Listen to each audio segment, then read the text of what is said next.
કેમ છો મિત્રો? હું છું ચેતનના વેલકમ છે મારા ડે 2 ના વ્લોગમાં. તો ગાઈસ સવારના પોરમાં ઉઠીને મસ્ત નાહી ધોઈને વાળ ઓળવા પછી મેં કીધું કે મમ્મી કે દીદી કોઈ ઉઠ્યા નથી તો મસ્ત આપણે પોતે જ ચા બનાવી લઈ. તો બસ તમારો ભાઈ ટોપડી લઈ આવ્યો અને નાખ્યું એમાં દૂધ. એકદમ મસ્ત સફેદ સફેદ મતલબ હતું દૂધ.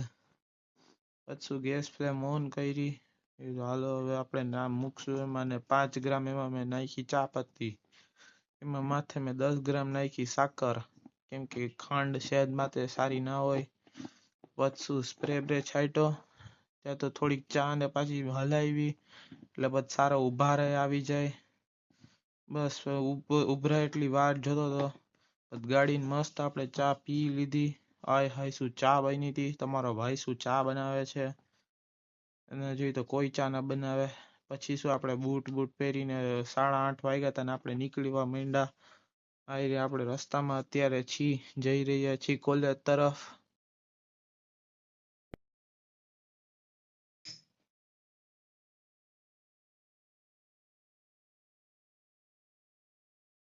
તો ગાઈઝ ફાઇનલી હું મારા કોલેજના મેઇન ગેટની અંદર ગળી ગયો હતો અને આ કોલેજની પાછળ હતી મારી બિલ્ડિંગ.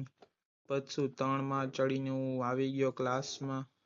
આ 3માં ચડવા બહુ અઘરા હતા સવારના પોરમાં. પછી મને અંદર લેબમાં ગયા પછી ઘા લાગ્યો, કેમ કે મારો ભાઈબંધ બધું પેક કરતો હતો. પછી ખબર પડી કે હજી તો વાર છે, હજી 2 લેક્ચર કાઢવાના છે. પછી શું જેમ તેમ 2 લેક્ચર કાઢ્યા અને પછી નીકળ્યા. ત્યાં તો આ જોઈ શકો મારો ભાઈબંધ ગર્લફ્રેન્ડ હારે વાતું જ કરતો હોય જ્યારે જોઈ ત્યારે. પછી અમે નીચે ઉતરીને ક્લાસમાં આવી ગયા તો 5 મિનિટ પછી મેમ આવી ગયા. હવે ત્રીજો લેક્ચર ચાલુ થઈ ગયો. લેક્ચર પત્યા પછી અમને લાગ્યું કે અહીંયા પંજ લડાવે છે, પણ અહીંયા તો ઇવેન્ટ કોન્ટ્રીબ્યુશન હતું. પછી આવી રીતે અમારે ચોથો લેક્ચર આવી ગયો અને જેમ તેમ ચોથો લેક્ચર ભર્યો. પછી અમે કોલેજની બહાર નીકળ્યા અને પછી અમે જોઈ શકો છો કેવી રીતે આપણે ચલાવી છીએ ભાઈ. પછી શું મને મારો ભાઈબંધ બે છૂટા પડી ગયા કોલેજેથી નીકળીને. તો ગાઈસ તમને અમારો મિની વ્લોગ સારો લાગ્યો હોય તો please like share and comment જરૂર કરજો કે કેવો લાગ્યો તમને વ્લોગ. તો બાય બાય ગાઈસ, મળશું બીજા વ્લોગમાં.